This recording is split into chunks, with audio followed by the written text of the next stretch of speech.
ntibigera bibagira abiwabo. Umutima utera biyumvira igihugu bavukiyemo, umutima utera biyumvira inshuti n'imiryango. Nico gituma bagerageza gushinga amashirahamwe yo gufashanya. Ivyo barabikora ndetse bakagira na bamwe bari nk'amaso ndetse n'intumwa zabo muri kino gihugu bashobora kubatuma mu kuraba no kubaserukira ndetse no kubashikira hose badashoboye gushika mu gihe batari mu makungu. Muti abona ni bande n'abarundi bari muri diaspora, aho umunsi twashimye kuvugira ku barundi bari ku mugabane wa Amerika bahurikiye mu shamwe bisa BDUSA, Burundi Diaspora in USA. Uze kuvuga mu makuru yacu ya Induni TV kuri umunsi muti nibiki uzanye bishasha. Nta gishasha kirimwo kuko umutima wo gufashanya mwarabonye mugatumba igihe cy'umyuzurire, eka mwarabonye hano hose hagiye hashika ibibazo vyinshi bagarukira ku barundi, ndetse mubamenya muri vyinshi hatibagiwemwo n'ibibazo iryo shirahamwe ryagiye riracamwo iyo bari bivuye mu kutumvikana kwa bamwe n'abandi.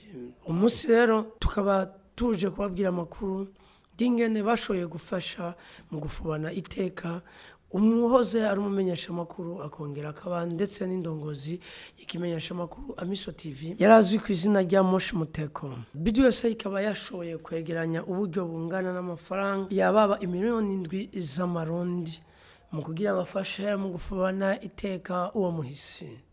Ivyo BDUSA ikaba yabikoze kumva zuko Moshi yababaye hafi mu gihe bariko bararangura ibikorwa byo gufasha abarundi bene wabo, aho batashoboye gushika yahashoboye kubabera arabagamburukira.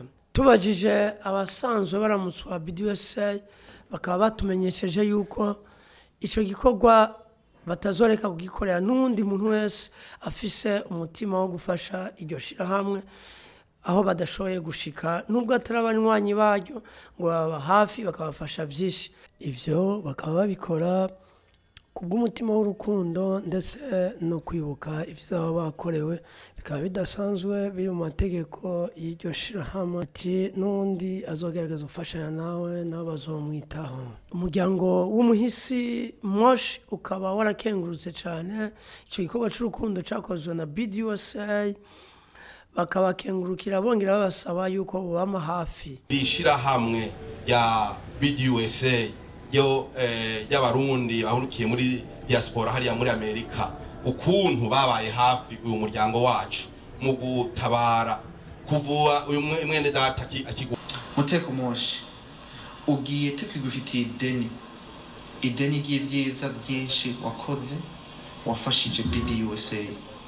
BDUSA tuzokwibagira ivyo tutagukoreye ukiri kwisi, tuzobikora umuryango wawe. Imana ikwakire mu bwami bwayo. Waye no kuva yitavye Imana twagiye tubona ukuntu batuba hafi. Mwumvise n'ijambo washikirije ko hari ijambo bitoroshe.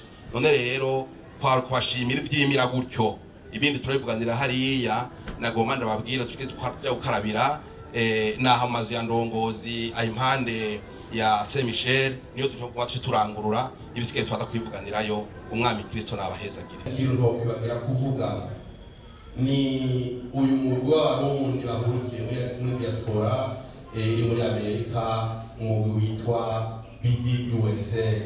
Baragaragaje yuko uyu muvukanyi wacu Moshi yari umukunda ashaka ku mutima. Ibyo twarabibonye mu buryo bitanze, mu buryo bahezagijwe n'Imana mu gushigikira urubanza.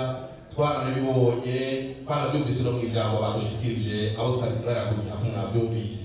Twongeye gufata kano kanya tubakengurukira mu izina ry'umuryango ukuntu bitayeho bakanatwitwararika mu kudusaba no kudushigikira uru rubanza.